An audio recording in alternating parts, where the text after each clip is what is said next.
Hey guys, Brandon, Brett, how are you? Good, sir. How you doing? Good. Brett, you were just in the analyst hour, right? Yep. Yeah. And Brandon, I don't know if you're here. I don't know if you were. Yeah. Hey, how you doing? Hey, were you in the analyst hour just now? I was, yeah. Oh, okay, great. All right.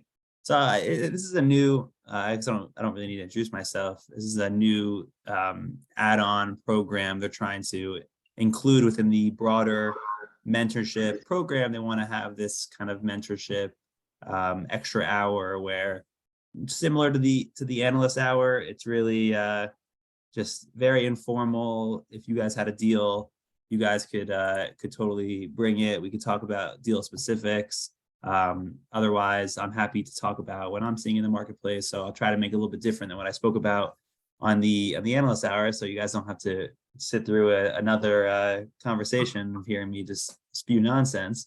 But to start off, I think I want to talk about, the title was really understanding how to look at a deal from different perspectives, both from a short-term rental master lease scenario and what's called a rental fallback, which is looking at a deal for a standard usage of a property. So it could be if if you're a bank and you're underwriting a deal and someone is utilizing say you're looking at a massive portfolio of houses and you have 100 homes, and as a bank you have to underwrite that loan or that particular deal, and it has to work as a multifamily scenario, as a rental. So that means if you decide to rent out those homes at $2,000 a month, what does that look like as from a loan perspective? What does it look like from a return perspective? If you decide to sell those homes, what does it look like from a deal perspective? And does it work on all avenues? And I think it's kind of what I was talking to Brett about your particular project. You're looking at these homes, these 3 homes that you're building in the Pittsburgh area, I think is what you said, that the deal really has to work as a sale at the end of the day. Can you make money if you decide to sell the properties to homeowners? Can you make money if you decide to sell to investors? If you decide to retain the properties as short-term rentals, and if you decide to potentially retain the properties as monthly rentals. So I think it's pretty interesting to look at all those perspectives. So I'll just go through a kind of a fake example, but just to see how it works out. Brandon, I just want to, what are you up to in your journey in real estate and working? What's your story? So I'm entirely new to this industry from this aspect. So I joined this to get a little bit more insight in the process. I have a couple companies that we work with developers and do a lot of the marketing campaigns for them. So we're doing the computer graphics for one company, another one we're doing all the branding and brand identity, pretty much all the packages, all the graphic design stuff. So I started with an architectural background, and I've always wanted to do real estate development, like actually build buildings. Mm-hmm. So we went in a little bit different of a way. A lot of people came in with as a broker. So I'm coming in with a design background, and it's all kind of new to me, all the terms and all the just everything about it. So I'm completely fresh. I'm a big noob. So I'm just soaking everything. Yeah. Yes, that's great. So please feel free to stop me, jump in, ask questions. But just from a developmental standpoint, and I was talking to Val about this a little bit before the class started, that understanding it's really all about your cost basis and what your exit scenario is. And if you're deciding to build a single family home, and Brett can weigh in better than I can, but if you're deciding to build a single family home, you have certain costs that are important to consider: lumber costs, cost of labor, plumbing, electric, the actual cost of the land, any taxes, any holding costs. And on the single family space, and I did a fix and flip not too long ago, where essentially you have to ensure that your cost basis and your holding costs are going to be less, obviously, than the ultimate sale price at the end of the road, or if you want to refinance and repeat the process. So it's essential to be very scrupulous in understanding what your expenses are, what your expectations are. And I think as you get more seasoned in the space, I've done it on 2 houses, and I have my background in the banking side also, but not obviously as an owner. You get the hang of understanding what are certain expenses that kind of come up that are important to budget for. But in any investment, whether you're an expert or you're a noob or anything like that, it's going to take a lot of experience, but you always have to assume almost the worst and protect on the downside. So in this, and we're really seeing how that plays out in today's today's world, because we're seeing interest rates rising extremely rapid. So we're seeing that downside scenario play out in a very rapid pace, and it's very challenging. But this is exactly why we work through the underwriting, why we assume certain things, even if it doesn't exist. So just a classic example, and I've been using this similar spreadsheet, but a classic example of understanding what your downside exposure is really like repairs and maintenance is a classic example. If you're buying a multifamily or you're buying a residential home, I owned a house. I ended up selling it but last month, actually 2 months ago, in Indianapolis. So these were cheaper homes. I had bought it for like $68,000, and I ended up selling it for like $125,000 after I put some work into it. Luckily, I missed basically the peak of the market with COVID. Things were going great, and then all of a sudden I kind of sold it at the tail end of that and on the way down. So I made a little bit of money, but I wasn't as good of a return as I thought, because I didn't necessarily project the expenses appropriately. And when you talk about in the single family space, you could have, you're dealing with one tenant, or you're dealing with one buyer. So it's a different beast than a multifamily property, because you have, if one unit goes down on the multifamily side, you have 8 other units, 10 other units, 15 other units that could help provide some of that extra cushion on your expenses and potentially provide additional income. But on the single family side, you're dealing with one tenant, you're dealing with one roof, one bad sink or toilet or fridge, and things can get very expensive. So just on the expense side, even if you're dealing with a brand new building, banks will almost always underwrite to $400 or $500 a unit in annual expenses. So that could mean if you're one small unit, likely, I live in an apartment, and quite frankly, I think I'm a pretty good tenant. I don't have too many damages, but there was a leak in the wall not too long ago. They had to send labor, they had to send people for drywall and a plumber, and those add up. So did it equal $500? I don't know, probably. I mean, it was maybe 3 hours worth of work, and I've probably had maybe 3 issues like that a year. So probably my unit was maybe $500 to $1,000 of cost right there, but a different unit might be a little bit less. And it's important to budget for this, even if I could be the best tenant in the entire world and the appliances could be the best appliances in the entire world. There are always going to be scenarios where expenses happen. And I think that's a key thing to keep in mind when you talk about development. Even if you're buying these fantastic and you're building these fantastic properties that are in pristine condition, there are always things that could come up down the road. So in this particular model, I wanted to just talk about what it would be for 3 different scenarios where you're buying a multifamily, where you're dealing with a standard rent roll. In this particular example, it's 19 units, standard multifamily scenario. Everyone's renting it out on a monthly basis. Another scenario is what's called a master lease scenario. And the last scenario is like an Airbnb scenario. So I wanted to do these specific examples because I think these actually work well on the development side, because as an investor, all you care about is upside optionality. If I have a property, and again, just want to bring in Brett's example, you're building a couple homes, you have so many options to make money. You could decide to keep the homes yourself. You could sell all of them. You could sell them to a different investor. You could rent them out as an Airbnb. You could rent them out on a monthly basis. So there's so many options there. So it's important to look at what are your upside and also what is your downside. Any questions thus far? Any comments? Anything? All right, nice. So in this particular example, let's start with a master lease scenario. So a master lease is, and you see this actually a lot, mostly on the commercial side, on office space or retail space, but you see it also on the multifamily side as it relates to potentially corporate housing and government housing.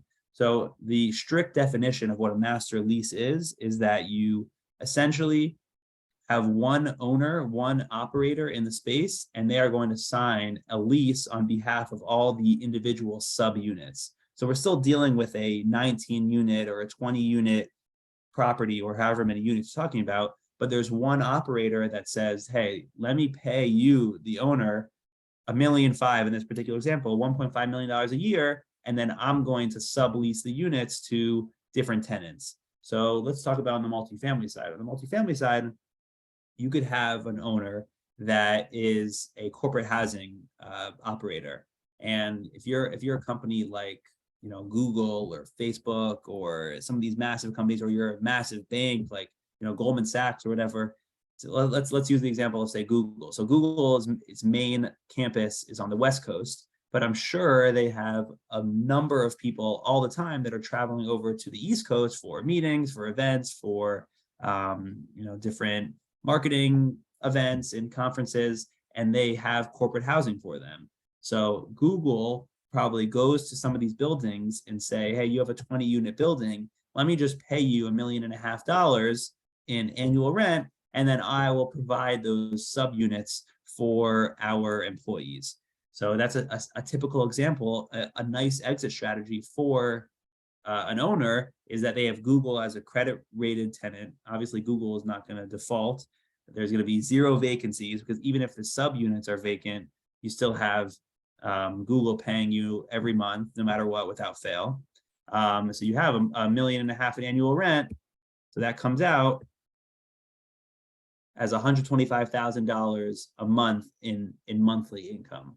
So when you compare that to potentially the rent roll, you're looking at $912,000 a year. So it's obviously a better proposition for the owner to try to get a tenant like Google to come in, because you've made an additional $600,000 of profit there.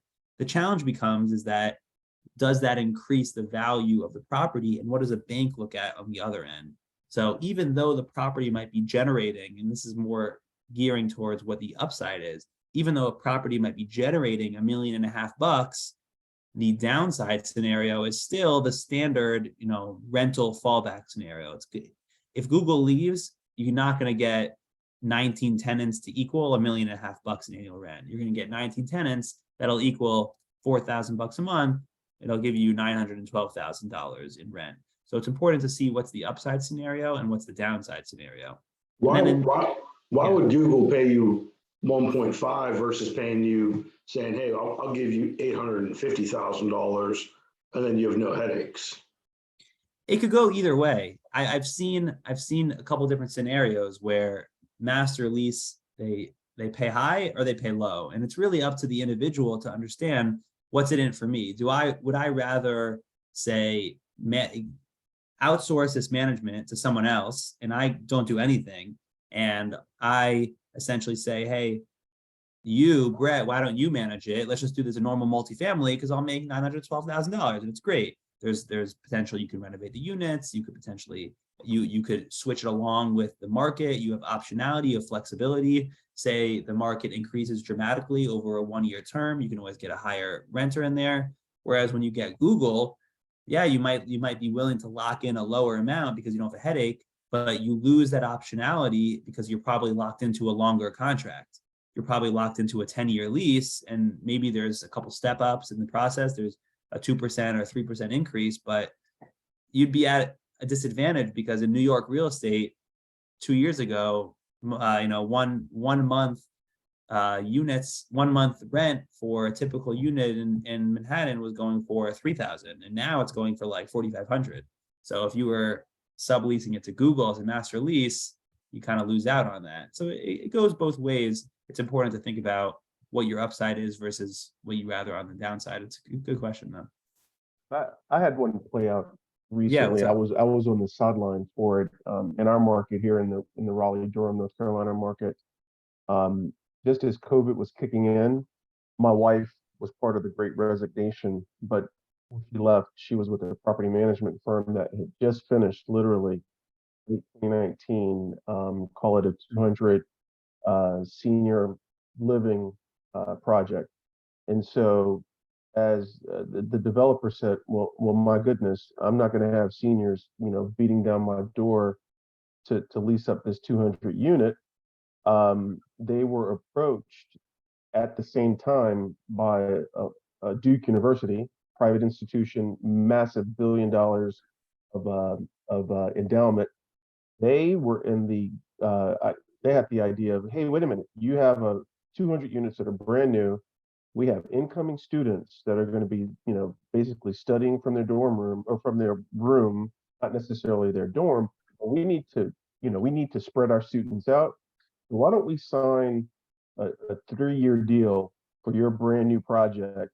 Forget about the seniors because they're not going to be renting from you. You got 200 to fill up, but I'll do a corporate lease for you. And to sweeten the deal, you get to keep the management. We'll pay you a management fee. You manage our students, and that developer happily signed that deal Oh because yeah. for 3 years he's getting, if not at what he was going to get market for the rental that he was going to charge the seniors, uh, he didn't have to worry about finding a tenant. And we know Duke is good. They're that credit A, tenant. Now, downside is when that 3 years is over and Duke basically pulls all of their students out on whatever fiscal calendar year, and you're going to be left with this massive vacancy. And you're going to have some turnover, which is typical. And so he had to, do a lot of that. And my wife was part of that negotiation with the executive for real estate at Duke. They were in the room. They cut the deal and they made it happen. But that's another example. You'll see colleges maybe get into corporate space because they need it for Columbia or some growing need for whatever incoming students. But I thought that was a similar comparison Yeah, for a yeah. master lease. Yeah, thanks for sharing. That's a perfect example. It's you can get that premium because it's nice. They're there for 3 years, but like you said, once that's over, you're left with a massive amount of vacancy. You gotta all hands on deck, try to get the appropriate amount of tenants in there, and it's challenging, but it's potentially worth the payoff, the trade-off if Duke is willing to pay a substantial premium. In this particular example, if Google is paying, and you actually see it on the government side also, you'll see like a shelter, like a government branch of the department of whatever in a particular city will have a homeless shelter, and they'll essentially sign a master lease. It could be a much longer lease. It could be 10, 20 years, 30-year lease potentially. And they could be essentially using the property as a homeless shelter for housing, and you could be getting a substantial premium there. But on the bank side and even on the investor side, you have to understand that government leases, they have a very lenient exit clause ability. And this is across the board over most government contracts. So you might be enjoying your premium $600,000 extra in rent because of this shelter and this government contract. But all of a sudden, in the next day, they say, hey, we're not interested anymore. And all of a sudden you're left, like Derek was saying, with a vacant building or a vacant complex. So it definitely has its trade-offs. That's why on the bank side, when we see a master lease scenario, we'll underwrite it as a rental fallback as well. And I think on the investment side, it's important to look at that too. Another example, just to touch up here with this master lease scenario, is on the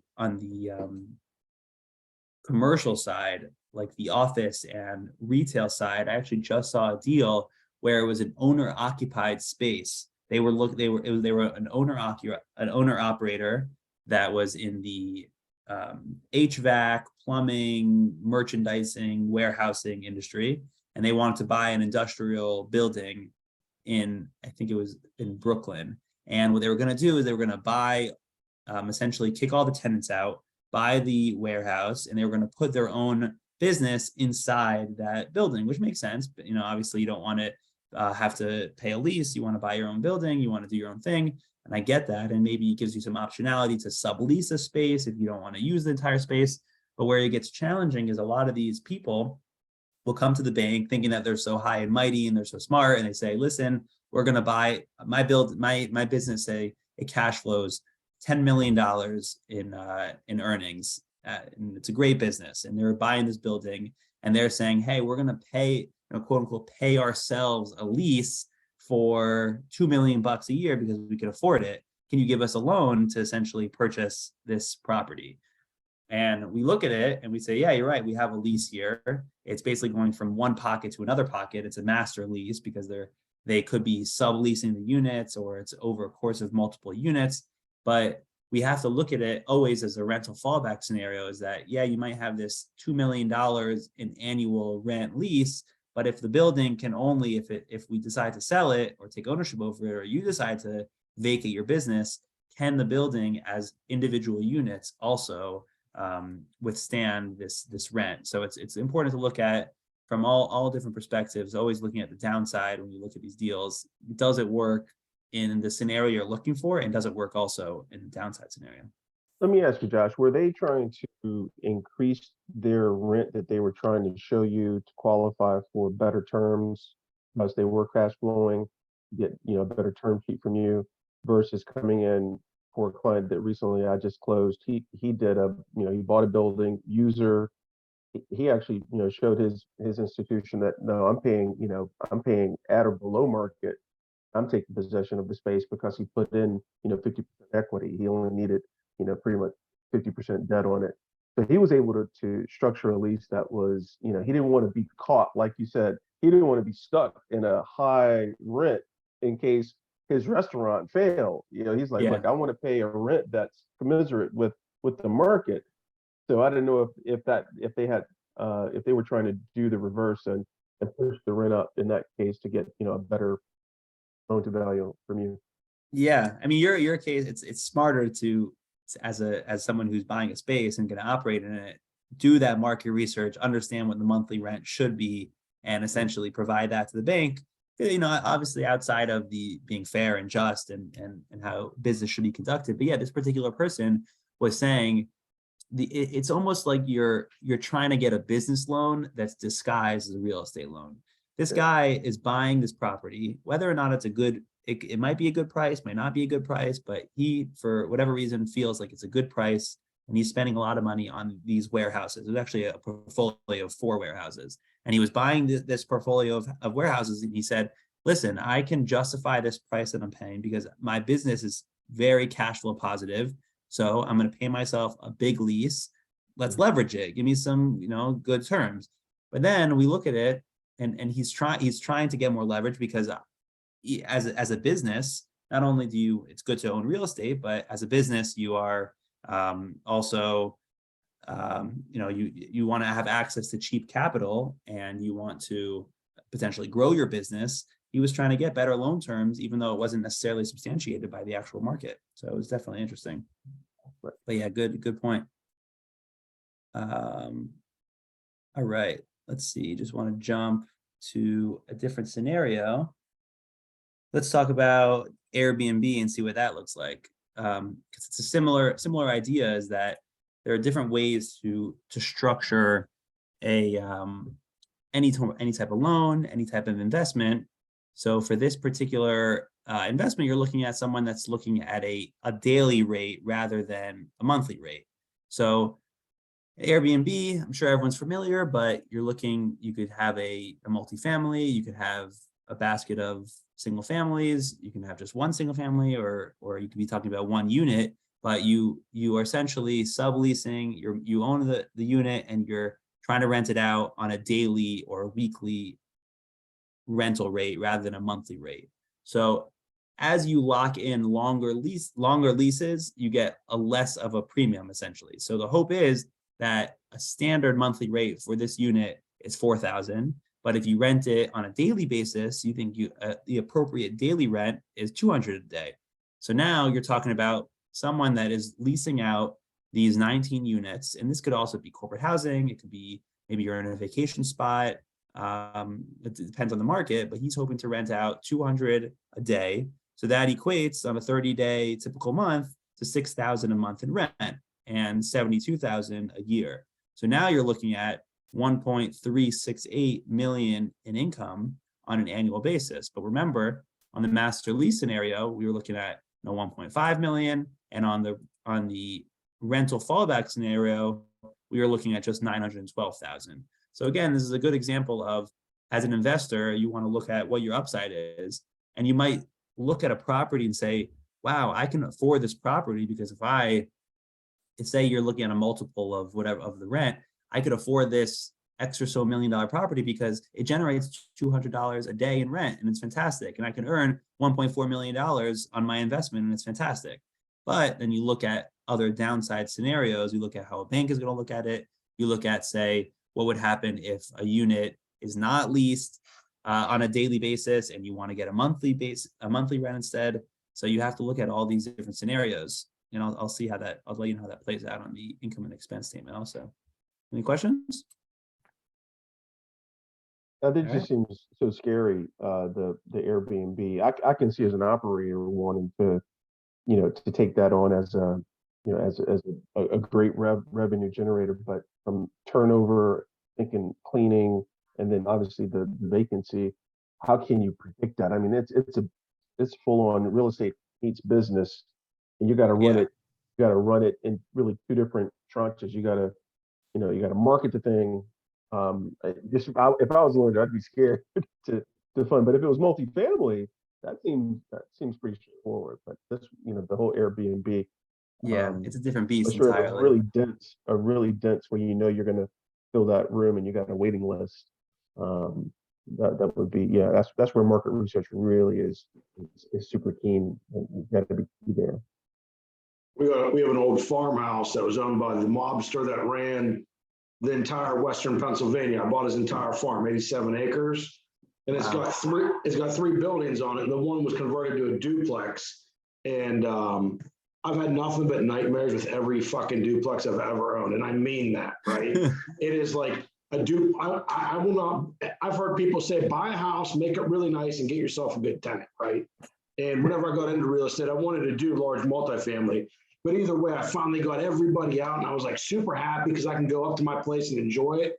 And my wife's like, I'm turning this into an Airbnb. And I'm like, you know how much fucking work this is going to be? Like, you got to clean it, you got to book it, and like, we're going to try to do it as, as advanced as we can to have people be able to enter codes to get in and stuff like that. But like Airbnb is labor intensive. I don't care what anybody says. Yeah. Have you found it's been very successful? We're still remodeling the place right now. We're literally, again, it was a farmhouse that was converted to a duplex. Now we're converting it back to a farmhouse. So it's, it should have been done already, but Anderson Windows is now another 6 weeks behind. So those won't be installed until the first week of December. And then we're going to do the siding, and it's, every project takes longer than you think, unfortunately. Wow. Wait, yeah, was that the house that all the mobsters went up to and had that powwow, and there was that one snitch that told on them and they busted him as they left? Is this the famous mobster meeting back in the 40s? So it did not take place there. No, it did not. But his cousin was the one that did the hit. Right. He's in a few songs. His name's Michael Genovese. You ever have time to look it up, have fun, look at it. He ran the show around here. So I love mobster the backgrounds and the gore that it produces. But at any rate, we'll talk off grid. That's a great grab to get that that Americano, man. wow, crazy. A lot of history in that, I'm sure. Wow. All right, so I just want to I guess jump into the different scenarios, and this is a standard income and expense statement. I've used it in the past for a couple different analyst hours, but just I'm no expert here. I've never operated an Airbnb. I've never operated a property that has a master lease, but I just want to show the different impacts of how to underwrite it and what it looks like on the upside and what it looks like on the downside scenario. So in our standard multifamily scenario, we were assuming over here $912,000 in annual income. It's great. Maybe throw in some laundry, could be some parking, could be some antenna income, could be some late fees, dog fees, whatever the case may be. And you have your standard vacancy of about 5%, for residential and maybe a 10% for the other, or you can even put, you put 5%, whatever the case may be. It's good to adjust along the spectrum. Maybe you'll have a year or a particular area that's 3%. Maybe you'll have a 10%. But right off the bat, this is where you're going to see the most dramatic difference from a profit standpoint on the three different scenarios. Because in a master lease scenario, instead of $912,000 in income, you have over here, I had $1.5 million. And now all of a sudden your effective gross income goes to 1.4. And even so, maybe you don't have any extra excess laundry income, and you're talking about an effective vacancy of 0. So you're essentially earning your entire $1.5 million, as opposed to what I had before was, was about $913,000 of effective gross income. So right off the bat, you're seeing a dramatic difference in the amount of the way you would underwrite it on the upside. But if you're going to look at the property, you have to underwrite on the downside also to account for some of that massive discrepancy in income. Same goes for the Airbnb side. If you're looking at the Airbnb, we mentioned it was going to be about 1.368 in this particular fake example.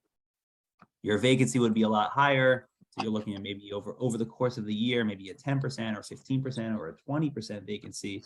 But even if you have much higher vacancies, since you're being accommodated on the upside by higher daily rent, you could potentially make more money than a standard multifamily. Other than that, expenses are, for the most part, going to be very similar because you're still dealing with the same property, except on the Airbnb side. So on a multifamily, you're looking at taxes, insurance, water and sewer, utilities, fuel, electric, payroll, repairs and maintenance, a management fee potentially. If you could be, even if you're underwriting the property with your own particular management style, you're going to be charging yourself $0. You got to always, every scenario, got to underwrite it to be, what would this property sell for if someone needs to outsource that management? And I think the idea behind understanding how to look at expenses is that even though the expenses might not necessarily be real life examples outside of the standard, real estate taxes, what they're going to be, everyone's paying the same amount. Insurance, people are paying the same amount, water, fuel, they're all paying the same amount. But certain things like payroll or repairs and maintenance, management, miscellaneous fees, replacement reserves like paint and new tenants, those are going to drastically be drastically different for different operators. I could be a very successful operator that's done this for 15, 20 years, and I can have expense ratios that are minuscule. Talk about 5%, 10%, and I am a great manager. But when you look at any particular investment, you have to see what the average income would be for this property had someone else bought it. Because in the end, you're going to sell it to someone else, and someone else might not necessarily have the same management fees as you, or might not necessarily have the same payroll fees as you. So it's very important to rely on the appraisal, rely on market data, market research to potentially understand, what a property looks like. So then it goes in just high level, how it changes over a master lease scenario. We mentioned it was about $1.5 million. Most master leases are going to have really, no expenses, because they'll probably be what's called a triple net lease, which they're paying for essentially all the insurance, all the real estate taxes and all of that. And you end up looking at $809,000 in net operating income. But on the master lease scenario, you're probably at 1.5 million because there are really no expenses. And then on the Airbnb, it's different as well. And that takes into account of what kind of property you can afford. If you're talking about the multifamily scenario, maybe you can afford to pay $12 million in this property because you're going to get 70% or 65% loan to purchase price. You're going to get, the interest rate is 6.25%, and that's what you can afford to get a good debt service, which is the debt service is the income over the annual payments. But if you just strictly underwrite it to what it's going to be on a master lease scenario, you're going to think you can afford to pay maybe $3 million more than what you thought you could pay. So you're initially at a rental fallback, you thought you could pay $12 million. At a master lease scenario, maybe you think you pay like 20 million, and all of a sudden, yeah, you can afford a 20, it doesn't compute properly, but you can afford a potential $20 million property. But it doesn't work on a multifamily scenario. So I think it's just important to play around with the numbers and look at the upside, but also always look at the downside as well. Hey, real quick, Josh, on that, what you just did there, that $20 million. So what I did when you had up the other, I want to call it multifamily snapshot when it was 12 million for purchase. If we took away the purchase price and I looked at this just from investment analysis and I left the purchase price blank and you plugged me in with the rent roll and assumed, let's just say in my market, a 6 cap for multifamily. I came up with, based on your, $889,000 NOI, I came up with about a $13.5 million deal. So my sniff test on this would be like, well, damn, if you can get this for 12 million, we'll go find, debt on it, because the deal, if you were to just turn around and flip it, even if you did, very little to it, call it value add or, call it, a B or a property, that's a significant, savings you would get if you picked it up at 12.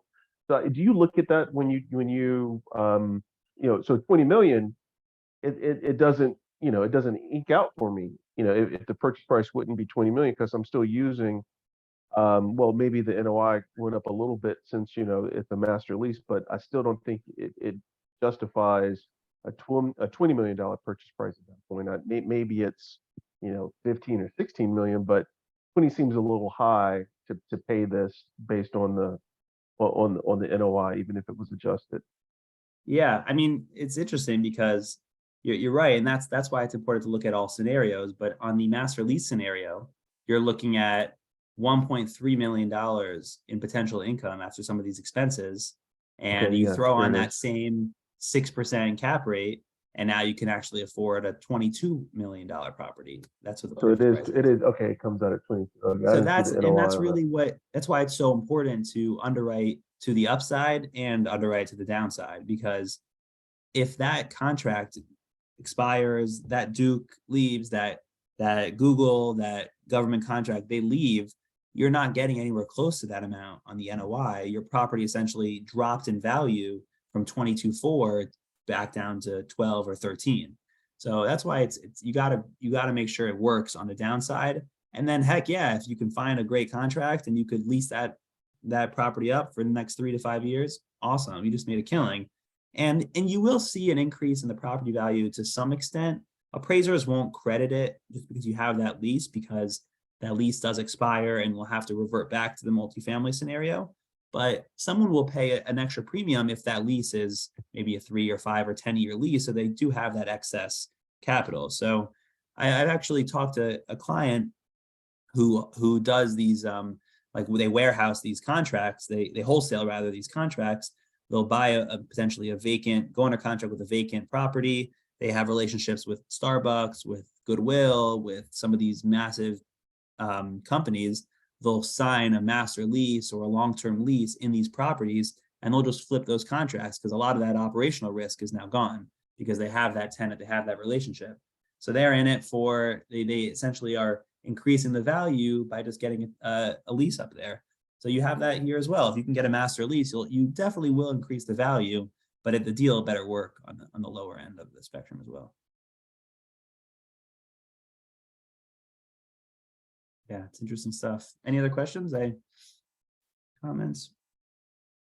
Yeah, we're doing just that right now. We have a client is looking at a bank, and has got there's some property they're dissolving, and we're looking to pick it up as a land cover play, but it's going to come vacant. PNC's not doing the lease back. They're just out. They're going to close down that branch. But for us, we're like, well, if we get the dirt for 3.4 half acre, and we can go vertical, we can build density. But for now, in this one, trying to raise capital for new development plus all the logistics that, we're like, why don't we just pop like a Starbucks in there for, call it 10 years, and let's just see where the market is then. So, the 3.4 is justified because they're going to, corporate tenant, they're going to sign a really high, call it mid 30 rent. and if Mhm. we can get that, we're comfortable with that land cover, for a few years. But it's all about, now we need to, do our due diligence on the 3,000 square foot building, and then go attract a Starbucks or some kind of drive-through, because it's already set up. It's got the drive-through window. It pretty much is a Starbucks. That's the kind of second gen to a lot of banks Yeah. converting coffee users, and we're in a dense market where we'll attract that kind of oh, it's got parking too. It could be a Dunkin' Donuts. It's so many things Yeah. it can be, but we're in our due diligence phase now, trying to figure That's out who we interesting. want to sign up. Yeah. And then when you look at these deals, are you looking, I assume as the developer, as the owner, you have to also put in some of those tenant improvement costs as well to Oh get yeah, we'll the. have a TI package. Yeah, we'll bundle up a pretty nice TI package on it, and rent it out, like you said, triple net, and pretty much let it handle itself from an expense standpoint. Yeah, that's interesting. So how do you even go about getting getting a Starbucks in there? Do you have a contact in the Yeah, company well, or? I mean, we have a corporate contact. They're all over. We'll usually talk. If it's McDonald's, you call Chicago, or if it's Starbucks, you hit headquarters. But importantly, it's calling PNC and trying to get them to sell the dirt. So once we have site control, we'll then go out and lay down a lot of fire and try and land on something. And again, we're just going quick service, drive through. It doesn't have to be a Starbucks. We'll we'll eventually, if and even then we could go a local operator. We're just trying to land credit tenants, but Mhm. we'll go down, have a rank order, and even go local mom and pop, and then do a 5-year deal. Maybe not as much an improvement. Maybe the rental rate's a little higher. Maybe less free rent. Yeah. Something like that. That's interesting because on the banking side, we were looking at a property that had two tenants in it, and they were both with expiring leases. And you see that a lot with the commercial side is that banks might have a tough time giving you fixed rate, 5 or 10 year money if you get Starbucks in there just for 5 years or Dunkin' Donuts or whatever. Of course, if you can lock in a 10 year or 15 year lease with a couple different step ups, 5 year terms, and options to extend, you'll see a lot more availability on the debt side. But if you just get a short term lease, you might have some trouble getting a real long term loan in there. So I think it's an interesting perspective to think about as you lease at the Yeah. space. Yeah, a mixed use development, with Park and Deck already completed, top that off. I'm not part of this deal. I'm just on the periphery.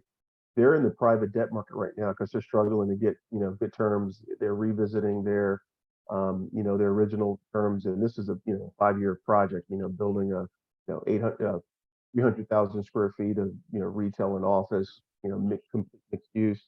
You penciled that out 5 years ago, and now here they are trying to actually get construction financing.